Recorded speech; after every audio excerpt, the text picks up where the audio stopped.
You're listening to a podcast called Gary with me, Tom Mann. And me, Adam Etheridge.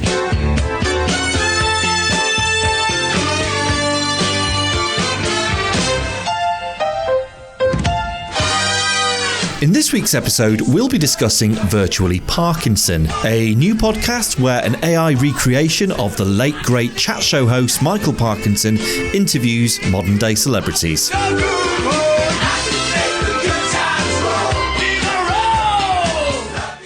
Welcome back to another episode. Thank you guys for listening. So this week we're going to be discussing virtual Parkinson. So we just want to see what we think. Is this a place for virtual podcast hosts, or is this something that we can sort of enjoy the nostalgia of something that's unfortunately we haven't got Mr. Parkinson around anymore? And is this just something that's very kind of nice for to be available for us to hear his dulcet tones again once more? What do you think, Tom?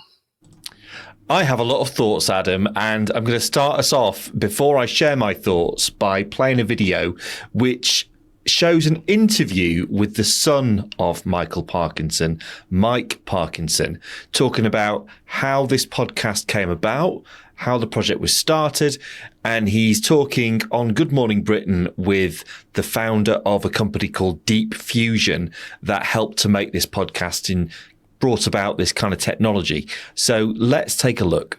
A new podcast featuring an AI recreation of the late Sir Michael Parkinson's voice will see Parky back doing what he did best, interviewing star names. What does it mean when we are engaged with an AI?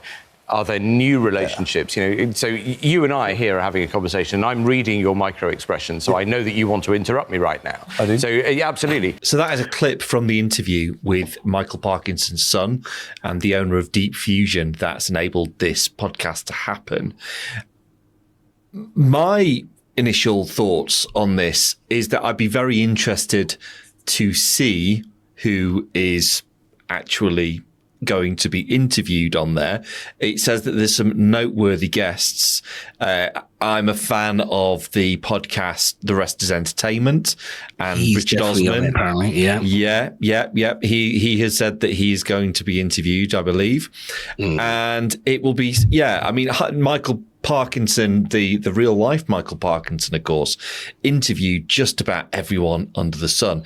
In that opening intro that you saw at the beginning there, just a few highlights of his career, Madonna, Muhammad Ali, Tom Cruise. Really, in his lifetime, it was more a question of who didn't he interview. He interviewed all the Beatles. There were very few. Yeah, lots of times. He was a very, very good friend of his, I believe. And so I can't help but feel that actually the people that the virtual Parkinson will be interviewing probably won't be as high a caliber. I just can't imagine them getting, the kind of A-lister stars to do it. So I think, first of all, that's probably going to be the thing that will be different from the real Parky. What I do find interesting about this is that I thought initially that what they were going to do was kind of preload the questions, and it would basically just be his voice and his intonation and everything asking them. But that's not apparently what's going to happen at all. It's actually going to be the AI is going to, on the spot, listen and respond and interact with the participant, which I think is quite remarkable, isn't it? Yeah, I don't know. You know more about the technology than I, but because you've sort of dabbled in some of these virtual AI kind of grounds for one of your other YouTube channels, and I think I kind of want to go back a bit, because for those who are not just listening and have been watching that. I just want to sort of flippantly say that I think, AI could have probably done a better job of doing the video editing of the Good Morning Britons, like, when they kind of, do you see the way they were trying to phase in and out the photos and all that kind of thing? And it was just like, you could just see someone there with like a mouse trying to like make the PowerPoint presentation move along, and like, oh Christ, just skip on to the next one. And it's just like, it was just so unprofessional. They just had that kind of element where it was just so noddy, where probably an AI would have done it a lot smoother than some words and buffoon who was actually doing it that day. Because I just like, I feel like it was just one of those where how not to do a bit of a video edit, really. Well, in their defense, what I would say is that what we see on, because that was a YouTube clip, and they sometimes have to blur things out. So that's possibly what you're referring to, because it is quite distracting, isn't it? Yeah, my poisonous words in humble pie. But, I think in terms of, I thought the same about you when you were saying about it was going to be like a pre-programmed thing. And, that would make sense in terms of they were just trying to get the nuance of his style and the way that he actually delivered the questions. But yeah, they were saying this is the Squawk technology, which apparently it listens to the question or the words coming out of the host or the presenter, the guest's mouth, and then extrapolating that data to form another question. And that's going to be the very interesting thing, because I was sort of thinking, again, does this only work because they've got 1,000 hours worth of footage? It's one of those where, is it only as good, or is AI only as good as what you're possibly able to put in? Because if it is that, then the thought they were talking about bringing someone back to life is only going to be as superficial, really, as like pumping in some questions into something. Because if you don't have enough of the person's voice or their mannerisms and all those things for the AI to actually extrapolate from, as you proved in one of your videos where it kind of didn't quite get your accent right, and did things like that, where, I mean, it's just about, how good can these things get from the minimum amount of data they put into them. That's the bit I'm kind of interested in. Can I just look, could this conversation between us be pumped in and it replicate what we are doing now? I mean, obviously we're not doing anything particularly clever, but at the same time, do you know what I mean? The actual, if my parents listened to it, would it fool them? Yeah, and I think that it probably, if you were literally to just train it on, say, an hour of us having a conversation, I think it would do a reasonable job. And obviously there are different, depending. It's like, for example, I used an off-the-shelf, algorithm AI product that anybody can have access to. But I got a lot of comments on the video that I did that actually, if I'd have done my own kind of, built it from scratch kind of thing, I suppose it's the equivalent of me going and buying a games console as opposed to building my own PC with my own spec. Now, people who do the latter with AI training will get much better results than something that's kind of just, that anyone can have access to. So obviously it will vary, and I imagine that they have some very, very clever algorithms that they're working with. And that was interesting. I hadn't heard of that technology. Was it Squawk, did you say it was called? Yeah. So literally mine was just about sort of a step on from voice recognition, essentially trying to mimic my voice, and also video mannerisms, and it was fairly crude, but it was still quite good. It was reasonable, considering that literally with no expertise at all, I just recorded a video talking to camera, and it inferred all that. That was pretty good. I do think, scarily, that actually if you were to use the technology they're using, and you were to, put in hundreds of hours of us having these conversations, I think the outcome would be scary in terms of how convincing it is. I really do. I think we'd barely be able to tell the difference, even at this stage, and we're still fairly early on in this technology. I think the thing is, it comes down to then the part where I feel like is this something about more of an example of what's possible in a friendly way. That's why I kind of feel like it's sort of like using the nostalgic element of Michael Parkinson and the kind of the sort of the warm nature of his kind of interviewing style to show us kind of what is possible already. I do wonder whether it's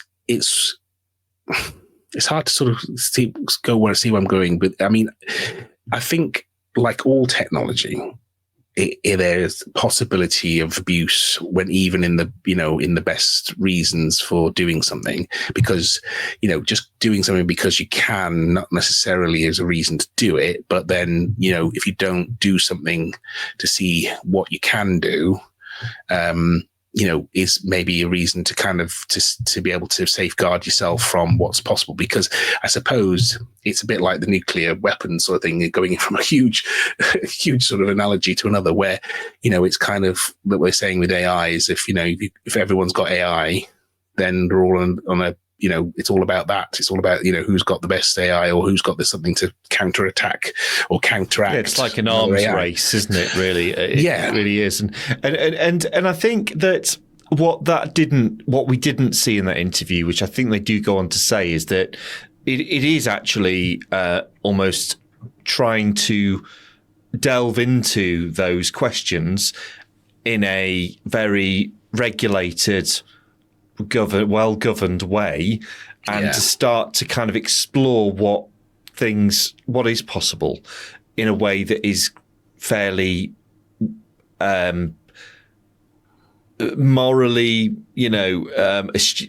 just basically with the best of intentions, with the right kind of attitude, where because this technology could potentially be used in with bad actors and all that stuff, this is a way to explore what is possible. And I think the format of this new podcast will be, they will be interviewing a real life person, will be interviewing the celebrities and asking them what they think about AI and what they anticipate the interview is going to be like with this virtual Parkinson. Then the second part is the actual interview with the virtual Parky. Then the third part is then reflecting and saying, how was it compared with what your expectations were? And did you like it? Did you not like it? Blah, blah. So I think that element of it is actually quite, it has a lot more value than I initially thought, because I thought it was just going to be a bit of a money-making gimmick from the estate, trying to kind of coin in. And I think to their credit, they're doing more than that. Yeah. I think this is, again, the tip of the iceberg in terms of what we kind of going to see coming forward, because I think that was what he was sort of suggesting, is that it having the ability to do these things is great in the right sort of application. And I think they did say about things like, what about recreating someone who, anyone who isn't here anymore? They were saying about, I think I listened to the whole thing. It's quite a long interview, and it was sort of saying about, people who've had family members or friends pass away, and they've got voicemails and things like that they've kept just to keep their voice alive. So they get to a stage where people say, "Oh, I can't even remember the voice anymore." And I was thinking about it. I was thinking, yes, I kind of get it, where it could be helpful for some people to kind of just to hear their voice, or to hear like a sort of a more humanized way of listening to that, those tones. But at the same time, I can also understand the need to sort of, I suppose, to not let someone go, but kind of, it's kind of, there's this kind of bit of part of me which thinks it's sort of comforting, like, you know, it's like those people that like make bears with a voice in the bear, and then it's like, you know, that captures their voice, and it's kind of a bit macabre kind of way of sort of like if they were to not be here anymore, it's like to keep that, but you know, that button pressing and hearing that voice, and I don't know, it's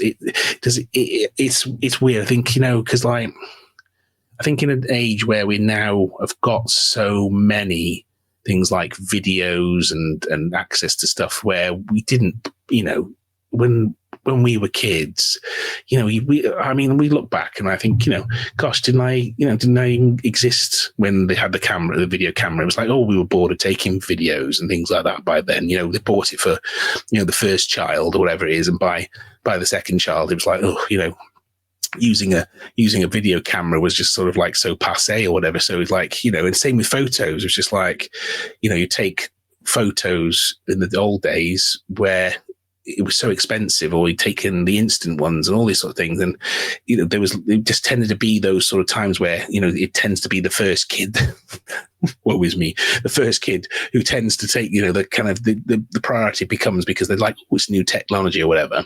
Nowadays, we're just taking 10 pictures of the same thing just to try and get the photo that we want, and then we doctor it with AI anyway to try and get, like, you know, the background smooth or something. So I mean, we're already. I literally did that today. Things. I literally did it today. Yeah. I mean, it was an old photo, maybe of our kids about 5 or 6 years ago, and they are of an age where that makes a difference. So they do look quite a lot younger, and we basically have a frame in our kitchen and we put different seasonal things in that frame, you know, so we might have, and a lot of the time it's kids art, you know, so it's a picture of a pumpkin at the moment that my daughter did, and then in the summer it might be a sunflower, and then we wanted a winter one, and my daughter didn't really want to do a drawing. She just, you know, couldn't be bothered to do a winter drawing. So my wife dug out an old photo and sent it to me and just said, oh, could you just zhuzh this up a bit and make the sky bluer, because it's in the snow. They're having it's a nice picture, but you know, the sky's a bit white, and can you do this?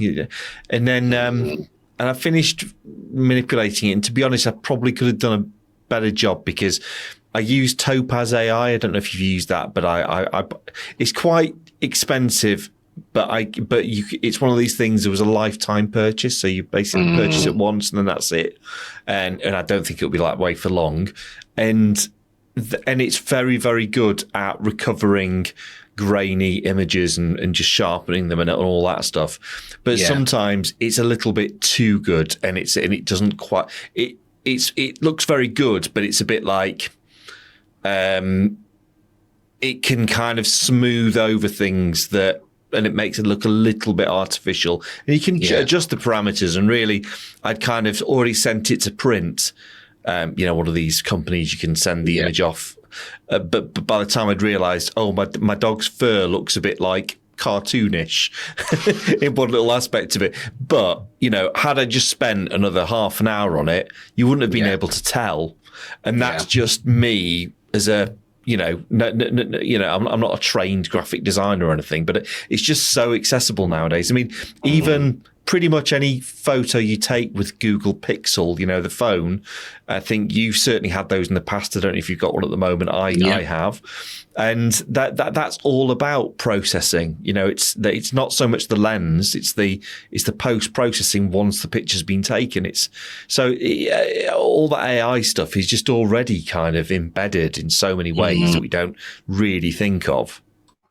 I think in those respects, it works. The AI element is it does work very well, and I think that again people have almost like adopted it without really realizing what it is, and they just see it as a computer doing something. They don't see it as like, you know, something that thinks about it and extrapolates what it thinks. You know, this is it. I don't think people maybe go to that level of the software is going, right, well, I'm looking at this picture and, I'm trying to kind of automatically think how it would think to make the photo better.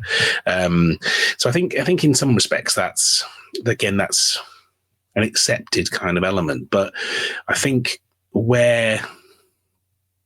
if you possibly could, where some people do these things where they get a gift for someone and it's pretends to be Kermit the Frog or whatever, and it's someone doing a voice, and actually someone gets a call from their nan or something, and it's like I think there are things about that I wonder whether there's a certain amount of I don't want to say if it's 50-50, but I think there's a certain amount of people who fall one side of the camp and the other in terms of, no, that's kind of beyond the line, or yes, would find that really kind of comforting. And I think it's difficult because, I think if some people didn't get a chance to say something, I think there is elements of that. I know we've discussed things around those things, but is it going to be the answer that you want? Are you looking for an answer, or are you looking for just the ability to say something and it kind of just be like, yeah, I kind of understand that. That's really, kind of a generically kind of tailored answer, not expecting it to come up with something that's kind of profound. But, if it was to come up with something profound, is the scary point, because I was speaking to, let me just put myself on mute a second, because I just got a visitor. Now a second. Well, I think, Adam, while you're just having a chat with your visitor, I would say that what I find interesting about what you've just said in terms of the AI and and voices, etc., is that I feel like we're basically, AI is just very clever recycling, and it's just basically feeding you back stuff that's already happened.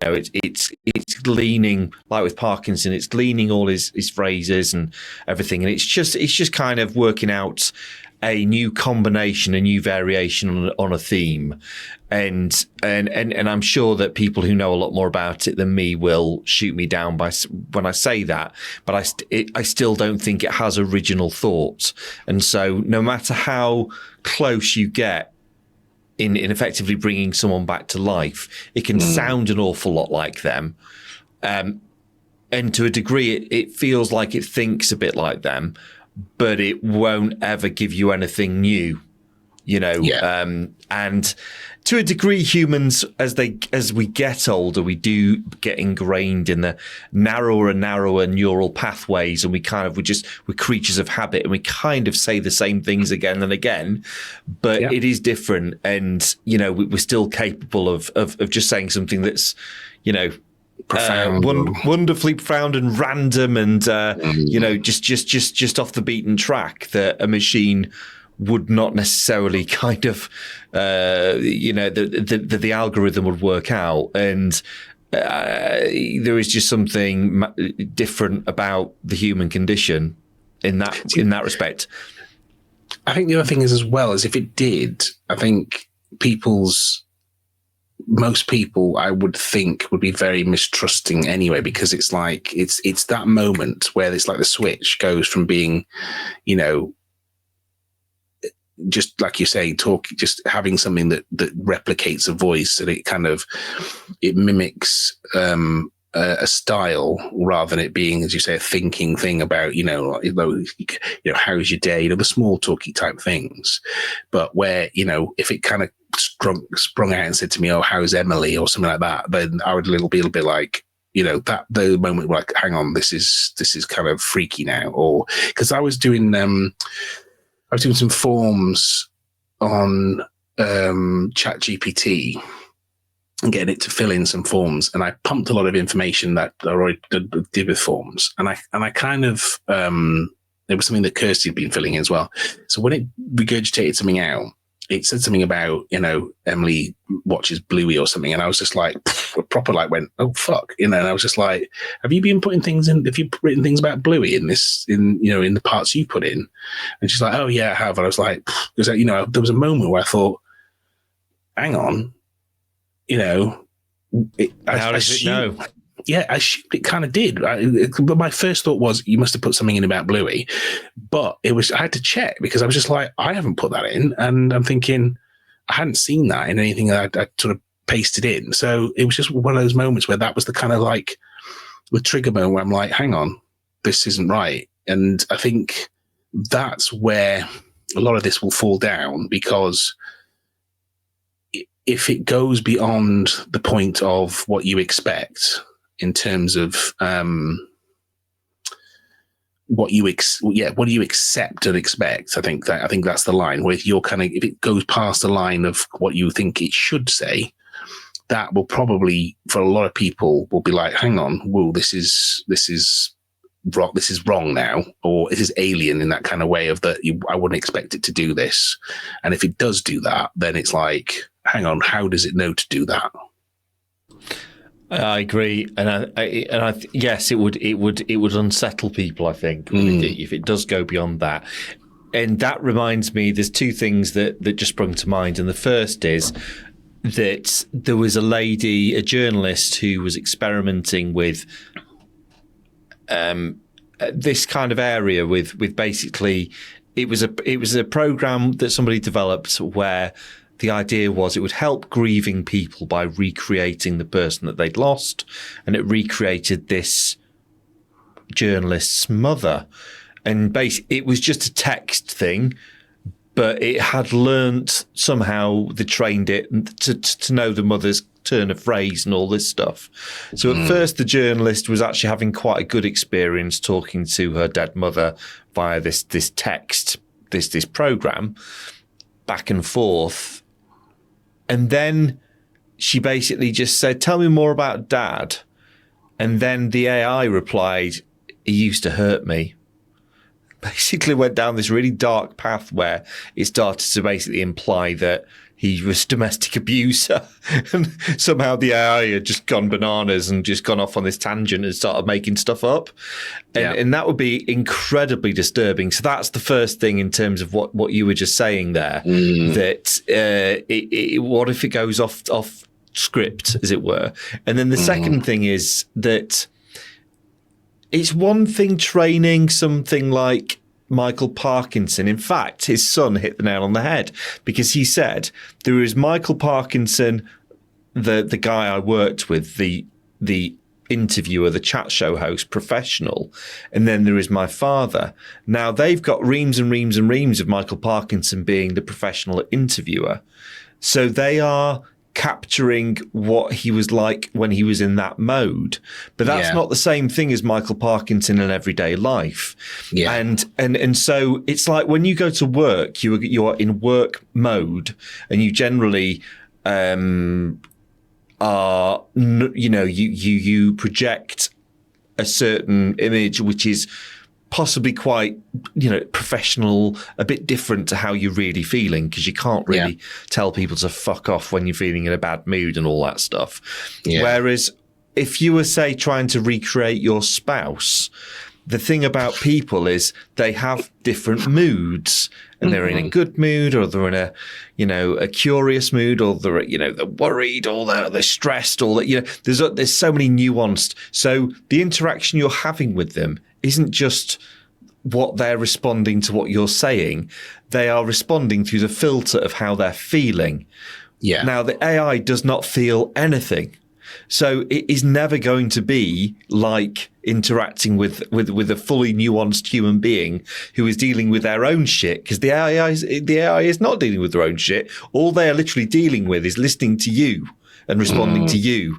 And that's where I think it will probably fall down in terms of, giving people comfort that it's a real recreation of someone they love. Yeah, because I think you're right. It takes it. That's the part of the person where I think it says the same thing in the interview, where it's it's not thinking about what it's going to say. It's waiting till you've finished and then extrapolates when that pauses to regurgitate or create a response. And I think, there maybe some of us would do better to be in such a way. I think that I would be lovely to train myself more to be in that way, just literally, be able to kind of be available for anyone that I'm speaking to in a way where it's not 100 things going on in my mind, or thinking I'm going to forget what I want to say in response to that, or it's these kind of nuances of emotion that kind of trigger certain response, and also kind of the way that you go down the response, because it could be that you at first you were just going to respond in a particular way, and then something else triggers you, or so the human element of that exchange is the nuance of that person's brain, and it's not just can't be captured just by having lots of evidence of that person. It's the response of could be extrapolated of what possibly I would say in that situation, for example, to you, but actually we could be in a situation where just me talking to myself in a way like I am now, but I'm the only one talking. So in my own mind, I'm saying something, and I'm saying something aloud, which may change what I actually say after. So, and there's evidence of that in some respects in one of the interviews that Parky did, where he did with Meg Ryan, and yes, he'd already had a preconception of how the interview was going to go. He sort of went to see her in the dressing room, and she'd had this air of just fuck offness sort of thing. So he'd already put that kind of bias into his interview. And he said, like, many times he's like regrets that interview, because from both their parts, they did a really bad job. And he understands where she was from. He kind of regrets kind of being that kind of pissed off kind of interviewer, where he was trying to, he was being a journalist rather than being kind of chat show host at that point.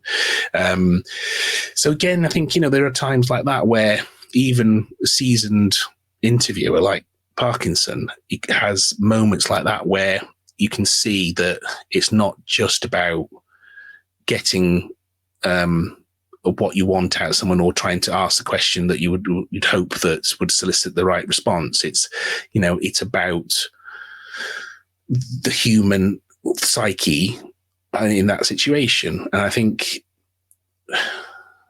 the thing is, if it's used as a novelty situation, I think if you're in a situation where you wanted to bring back the ability to sort of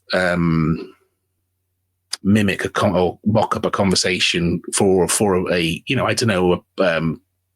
promotional type of thing, with all the right sort of safeguards in place, I think it's fine. I think same with, like, we call these AI with the music now, where you've got, Billy Ray Cyrus singing, "Smack My Bitch Up," or, do you know what I mean? Just like, it's kind of, you've got Elvis singing something that's completely off his kind of piece, but the AI extrapolates it and creates it.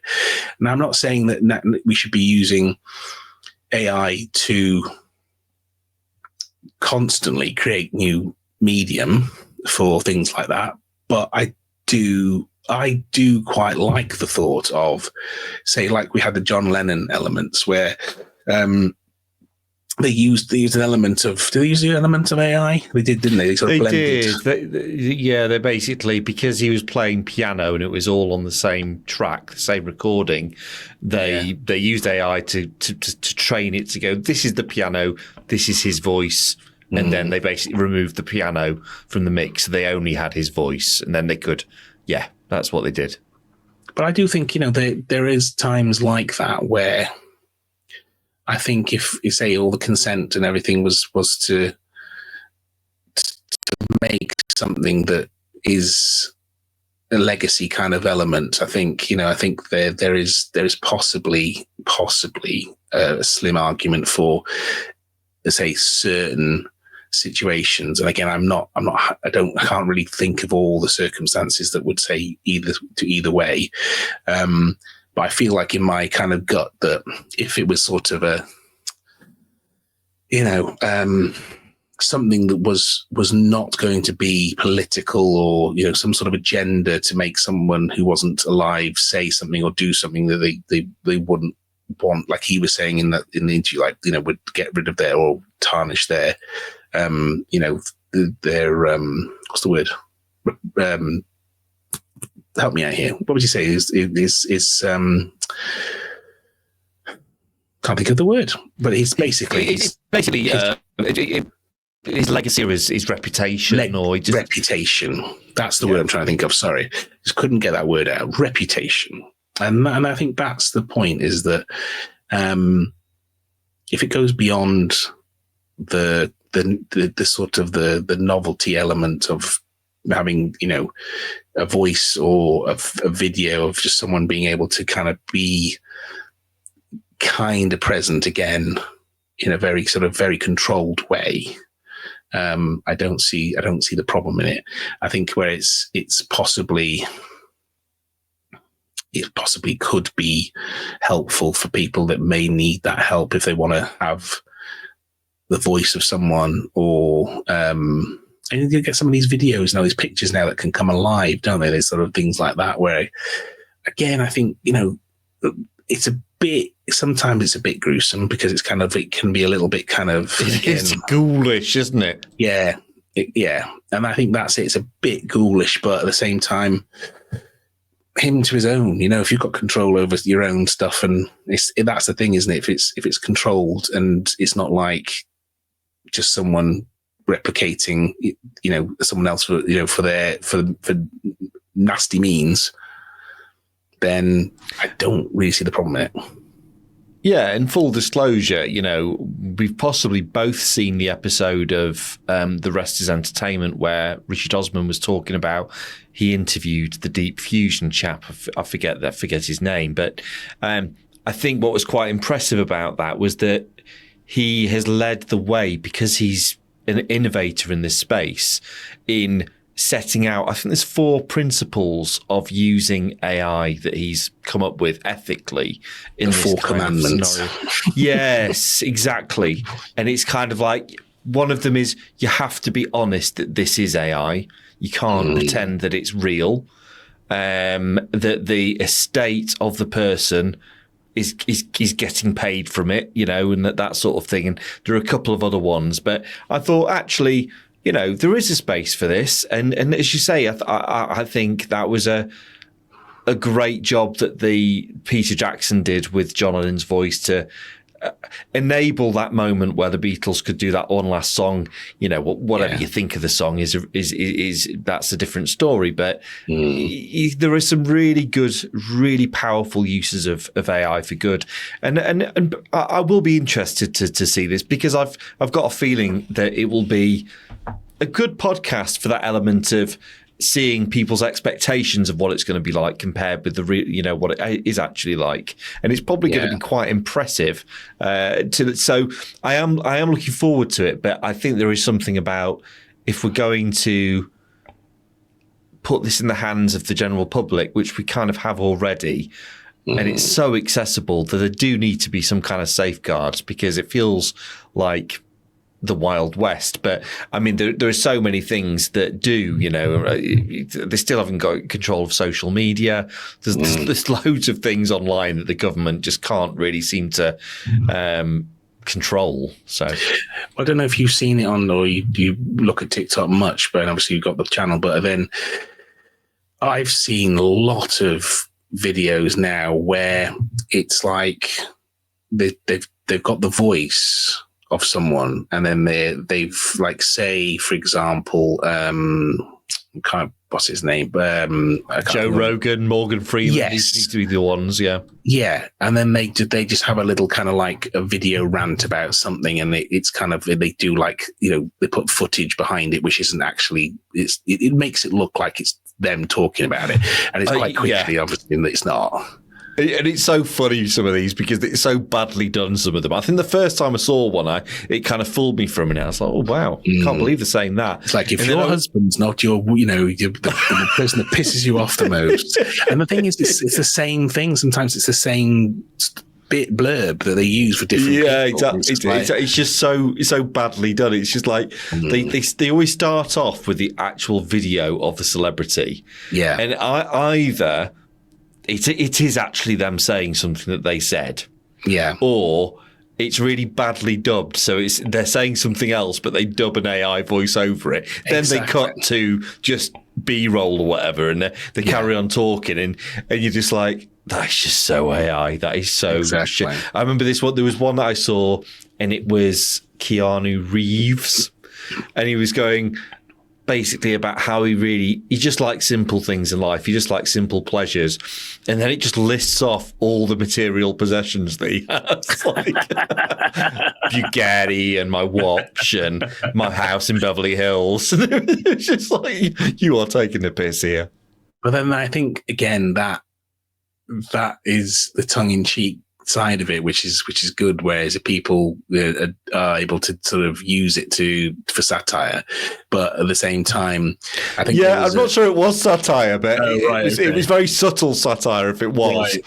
But then it has been like Trump ones, hasn't there? There's been things like that where they've used AI to kind of effectively like create things that he just didn't even say and stuff like that, and that's the worry, is that, like we've said in other podcasts, where people just don't check their facts enough before they go, did you see something, or did you hear something, and did you, and they make an opinion without, they just leap into the kind of response rather than being like, is that actually them, and this is it. It's like, oh, actually, I've watched enough videos, and another celebrity's just said the same thing effectively, and it's just, it's just a regurgitation of an AI. But that's the bit where I worry most, is that you got the people who will look at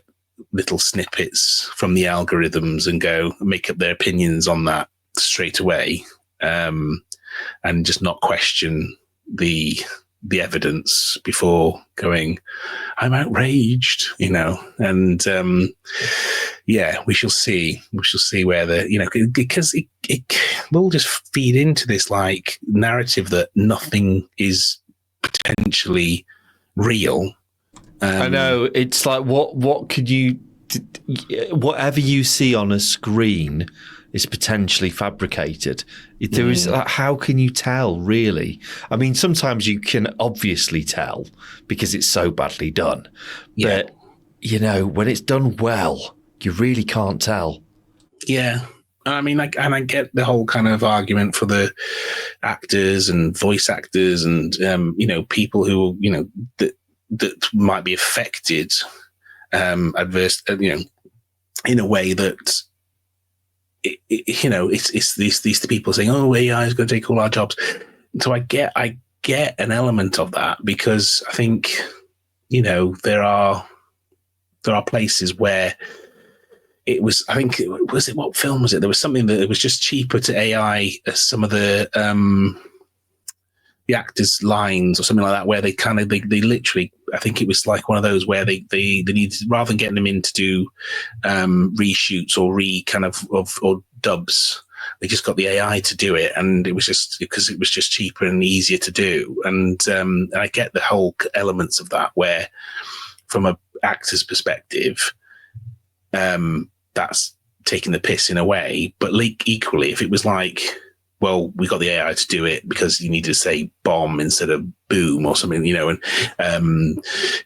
know what I mean? And it's like, and actually to get paid the same amount, because we didn't require to spend all this extra money to do something. So you're going to get, effectively more money out. Do you know what I mean? Do you see what I mean? It's like I think that comes back to those principles as well, doesn't it? Because if they are remunerating people for use of their voice, even if it's AI, as long as people are getting rewarded financially and recognised, then I think that's okay, isn't it? It's like, okay, fine. Like having a stunt double, but for your voice, but it's like, unless they want to kind of get particular about, well, I would have done it better than the AI, and my artistic credibility is at stake here. But but generally speaking, if they're getting paid, and there's kind of it's written into the contract that they can, to a certain degree, use bits here and there.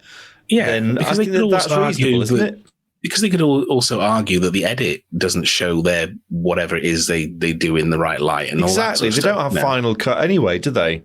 Exactly. And I mean, I think if it was like a huge monologue in, or just, a completely fabricated scene, which they were not happy with, and if they're not consulted, then that's different. If it's a case of like, look, for us to do this scene, it's going to cost so much money to do X, Y, and Z. So we're going to use AI to recreate this, or et cetera, et cetera.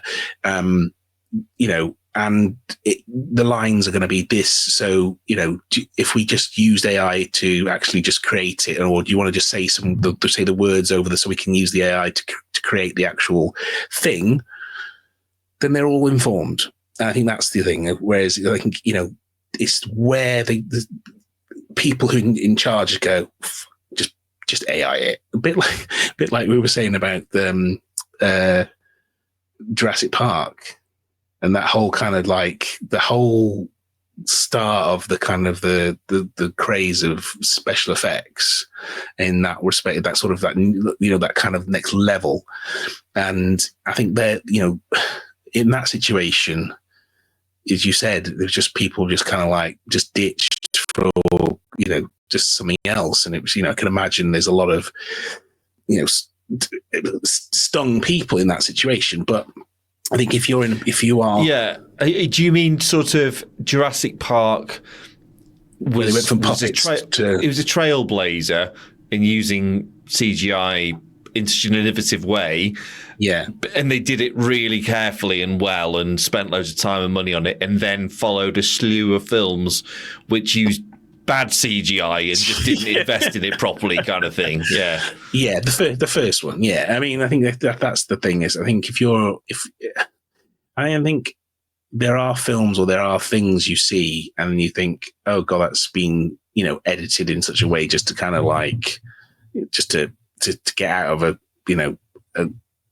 situation they couldn't to deal with, and then say all things get cut completely because they just either the person's who's editing it just decides that isn't the way they want to go. Much like what we were saying about other things like TV shows, things like where edits are done to make a certain to make you think a certain way, and and that's it. You can change a narrative completely with an omission or an edit to make make it look like a situation is different to actually watching it live, for example. So again, I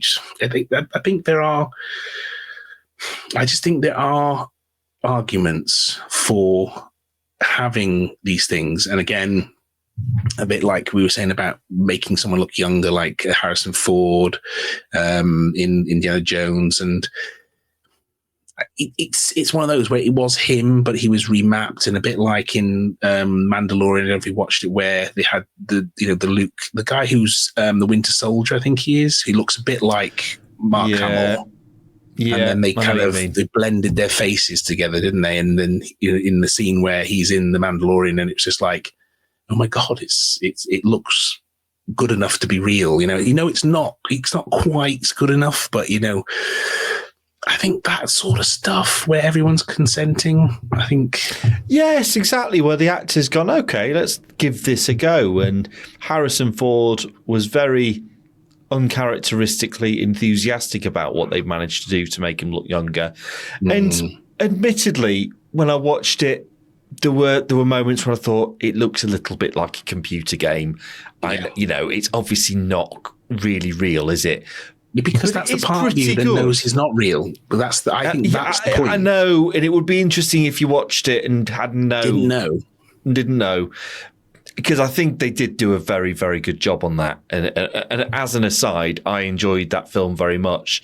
It got, and I think a lot of people did. I think it got panned by some purists, but actually, I thought they did a reasonable job on that last one, Dial of Destiny. Yeah, I think it was much more well received than the Crystal Skull was.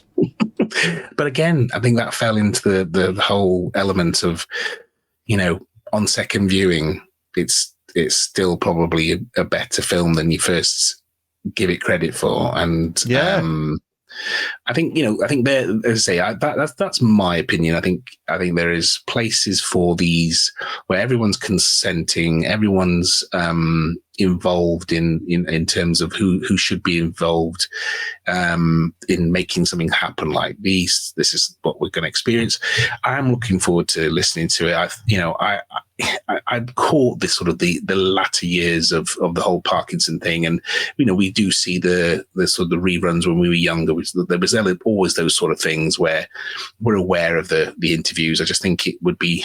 I used to love it on a Saturday night watching Parkinson, because he was still going strong in the mid to late 90s. I think it was probably the early noughties where he had that Meg Ryan interview maybe. And I used to really enjoy it. It was a sort of thing that I could watch with my dad, and we could both sit and enjoy it because he had guests on that would, cross the generations. And he was a very, very good interviewer. He was good at what he did, and I think it was a shame the way he ended it, because it was the Meg Ryan interview that kind of ended his career, and actually that was just a one-off, because generally he was fantastic. Yeah, I mean, this is it. Maybe it could get Meg Ryan. Maybe Meg Ryan is on the panel. Who knows? That would be amazing, wouldn't it? That would be amazing. And also the AI just to kick off and as well, like, you fucking cunt or something. Just go completely berserk and just be like, straight from the get go. Yes. Actually, I think you're a fucking bitch. Yeah. So I think it'd be one of those where I just hope we don't have people like, I don't know. Just, I mean, I quite like Ramesh Ranganathan, but I think there are elements of some of the kind of the people that are out there at the moment. I mean, like I quite like a Greg Davis sort of maybe as a thing, or as a comedy element. He'd be a good guest, yeah. But then I think. Do you mean as a guest? Yes. Parky, yeah. I think, but I think if it was just, or it was, what's his name? He's nice enough lad, and I think he is quite funny. But he's sort of a very Cockney geezer, and he's a blonde hair with he's Rob, the one with the big teeth. Yes, Can't I think I know, but it's one of those where I think it would just end up with. I know, no, because it's like, he's on radio, whatever. Rob Beckett. I on the BBC bloody gravy train. Sorry, Rob, if you're listening. Exactly. I know. That's for Ramesh. But yeah, I mean, I think the thing is, I don't want him to be, in some ways, in my opinion, just interviewing like, youngish kind of like, target people to just kind of get this sort of like demographic to listen, just like, let's just as fantastical, just that kind of thing of like, who would be good, and I'll leave this a closing note because we're at time now, but parting shot here, Clarkson, get Clarkson on, because he interviewed him.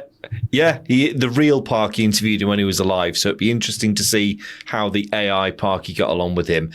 And on that bombshell, let's bid each other adieu. Until the next time, buddy. Goodbye. Take care of yourself.